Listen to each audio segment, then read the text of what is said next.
विषय चिंता करे।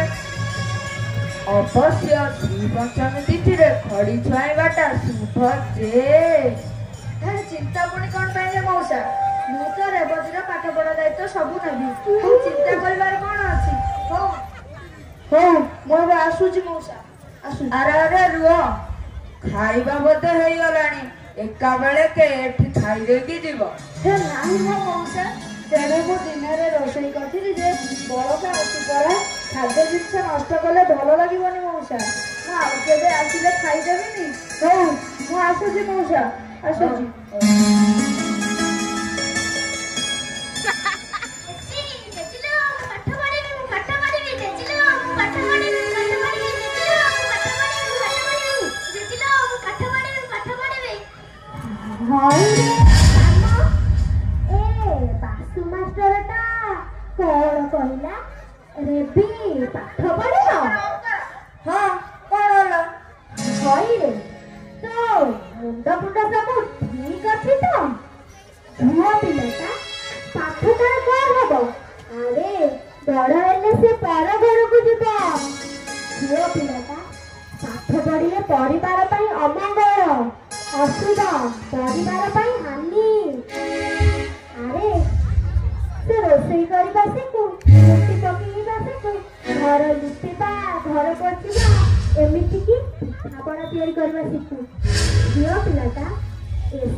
Io, tu e ବସିଛୁ ଅଥଚ ମୁଁ ତତେ ଏଡେ ଜୋରେ ଡାକୁଛି ତୁ ଜବାବ ଦଉନୁ। ତମେ ମତେ ତା ଭିତରେ ଡାକୁଥିଲ କେତେବେଳେ ଡାକୁଥିଲ ଯେ? ହଇଲୋ ଝିଅ ତୁ ଆଜିକାଲି ଭାରି ଲାଗୁଛୁ। କଣ ହେଇଛି ତୋର? ନାଇଁ ମ ମୋର କାହିଁ କଣ ହବ? ତାହେଲେ ଆକାଶକୁ ନେଇ କଣ ଏମିତି ଭାବୁଛୁ? ମୋ ଡାକ ତତେ ଶୁଭା ଗଲାନି? ଜାଣିଛୁ ବୋଉ ତୋର ମାନେ ଆମର ନା କଣ ପାଇଁ ଆକାଶକୁ ଜାଣିଥିଲା ଆଉ କଣ ଭାବୁଥିଲା? କଣ ଆଉ ସେ ଭାବୁଥିଲା କି ରେ? ସିଏ ଭାବୁଥିଲା ଆଜି ତାର ଥିଲା କଣ ହେଇଥିବ ଏଇଆ ନା ମା? ଏଇ ସାଙ୍ଗେ ସାଙ୍ଗେ ମୋ ସାଙ୍ଗ ଟିପ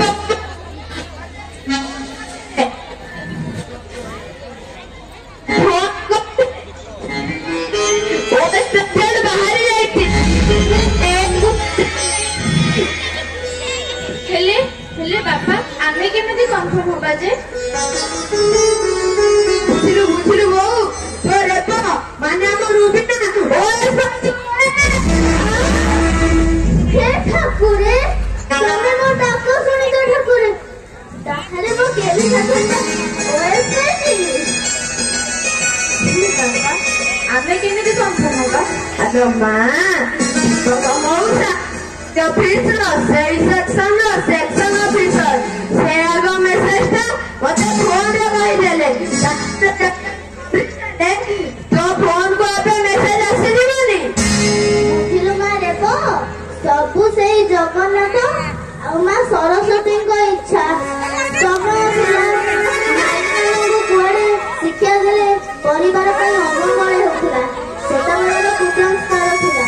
ରେବତୀ କୁଆଡେ ପାଠ ପଢିଲା ବୋଲି ତାର ପରିବାରର ସମସ୍ତେ ଏମିତିକି ତାର ଶିକ୍ଷକ ପାଶୁ ମାଷ୍ଟରଙ୍କର ମୃତ୍ୟୁ ହେଇଯାଇଥିଲା। ତାର ଏଇ ପରିବାର ପୁରା ଶେଷ ହୋଇଯିବା ପଛରେ ନାରୀ ଶିକ୍ଷାକୁ ତା ଜେଜେମା ଦାୟୀ କରିଥିଲା। ମୁଁ କିନ୍ତୁ ଆଜିର ଜେଜେମା କହୁଛି ପୁଅ କିମ୍ବା ଝିଅ ସମସ୍ତେ ସମାନ। ଏବେ ସବୁ କ୍ଷେତ୍ରରେ ଝିଅ ମାନେ ଆଗରେ, ଝିଅ ମାନଙ୍କୁ ଆଗ ଶିକ୍ଷା ଦିଆଯାଏ।